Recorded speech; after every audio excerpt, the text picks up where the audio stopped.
Hello दोस्तों, मैं हूं सनी शर्मा और स्वागत करता हूं आपका आपके अपने चैनल सोच पर प्रहार में। फ्रेंड्स, आज के इस वीडियो में हम बात करने वाले हैं प्रॉपर्टी की। जब आप कोई प्रॉपर्टी खरीदते हैं तो आप उसकी रजिस्ट्री कराते हैं। रजिस्ट्री कराने के साथ साथ उसका म्यूटेशन यानी दाखिल खारिज भी कराते हैं।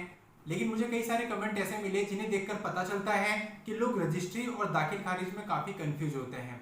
इसके साथ साथ एक प्रश्न ये भी उत्पन्न होता है कि यदि कोई व्यक्ति रजिस्ट्री करा लेता है और दाखिल खारिज नहीं कराता है तो वो कितने समय तक दाखिल खारिज करा सकता है। तो दोस्तों, आज की इस वीडियो में बैनामा और दाखिल खारिज दोनों पर हम बात करने वाले हैं और इसकी विस्तृत जानकारी लेने वाले हैं, जानने वाले हैं कि इसके संबंध में क्या कानून है। तो बने रहिएगा मेरे साथ इस वीडियो में स्टार्टिंग से एंड तक। और यदि आप हमारे चैनल पर नए हैं, पहली बार आए हैं और आपने अभी तक हमारे चैनल को सब्सक्राइब नहीं किया तो सब्सक्राइब जरूर कर लें और नोटिफिकेशन आइकन पर जरूर क्लिक कर लें ताकि जब भी मैं ऐसी कोई वीडियो लेके आऊं उसकी जानकारी आपको सबसे पहले मिले। तो चलिए दोस्तों, अब हम बात करते हैं प्रॉपर्टी की। दोस्तों, जब आप कोई प्रॉपर्टी खरीदना चाहते हैं तो आप सबसे पहले उसकी रजिस्ट्री कराते हैं। रजिस्ट्री कराने के बाद आप उसकी दाखिल खारिज कराते हैं। उसके बाद आप उस संपत्ति के मालिक बन जाते हैं।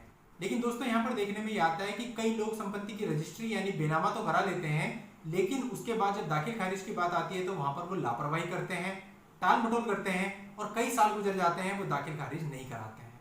तो दोस्तों, यदि आपने भी अपनी किसी प्रॉपर्टी से संबंधित ऐसा किया है तो ये आपकी बहुत बड़ी भूल होगी।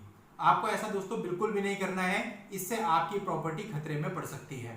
कैसे, मैं अभी आपको डिटेल में बताता हूँ। सबसे पहले जब आप प्रॉपर्टी को खरीदते हैं तो खरीदने से पहले आपको एक स्टेप और लेना है।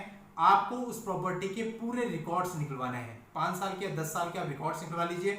उससे आपको ये पता चलेगा कि वो प्रॉपर्टी किन किन व्यक्तियों से होते हुए यहाँ तक पहुंची है। और इसके साथ साथ आप लेटेस्ट फर्द भी निकलवाइए। उससे आपको पता चलेगा कि आज के दिन उस संपत्ति का मालिक कौन है। तो ये क्लियर हो जाएगा कि जो व्यक्ति आपको वो संपत्ति बेच रहा है वही आज की डेट पर उसका मालिक है या फिर नहीं है। जब आप इन कागजों से पूरी तरह से संतुष्ट हो जाएं, पूरी तरह से सेटिस्फाइड हो जाएं, उसके बाद ही आप प्रॉपर्टी का सौदा डन कीजिए। अब इसके बाद जब आप संतुष्ट हो गए, आपने प्रॉपर्टी खरीदनी है। प्रॉपर्टी खरीदते हुए सबसे पहले आपको रजिस्ट्री यानी बैनामा करवाना है। बैनामा आपका पर्सनल डॉक्यूमेंट होता है। आप कभी भी प्रूव कर सकते हो कि ये जमीन, ये प्रॉपर्टी मेरी है और उसका टाइटल आपके पास है। बैनामा होने का मतलब है उसका टाइटल आपके पास है। लेकिन दोस्तों, हमेशा ध्यान रखना, अगर आप किसी संपत्ति का स्वामी बनना चाहते हैं तो फिर आपके पास बैनामा के साथ साथ दाखिल खारिज यानी म्यूटेशन होनी भी बहुत जरूरी है। जब तक आप म्यूटेशन नहीं कराओगे आप उस संपत्ति के पूर्ण स्वामी नहीं बनोगे। अब जो म्यूटेशन होती है इसकी प्रोसेस रजिस्ट्री के कुछ दिन के बाद स्टार्ट हो जाती है। अब दोस्तों, दाखिल खारिज करानी बहुत जरूरी है, क्योंकि यदि आप दाखिल खारिज नहीं कराएंगे तो आपकी रजिस्ट्री हो गई लेकिन सरकारी दस्तावेजों में आपका नाम नहीं चढ़ा। अब जब सरकारी दस्तावेजों में ही आपका नाम नहीं चढ़ा तो आप उस संपत्ति के मालिक नहीं बने। अब जिस व्यक्ति ने आपको संपत्ति बेची है, यदि वो चालाक है, धोखेबाज है और उसे पता है कि आपने अभी तक दाखिल खारिज नहीं कराई है, तो वो उसी प्रॉपर्टी को किसी और को भी बेच सकता है। क्योंकि जो जिसे वो बेचेगा वो जब सरकारी दस्तावेजों में चेक करेगा तो उसी व्यक्ति का नाम होगा और उसे लगेगा कि ये प्रॉपर्टी उसी की है और वो उसे बड़ी आसानी से किसी अन्य व्यक्ति को भी बेच देगा। इस तरह के केस रोज अखबारों में आते हैं जहां पर एक व्यक्ति ने एक ही प्रॉपर्टी को 2-2, 3-3, 4-4 लोगों को बेच दिया है।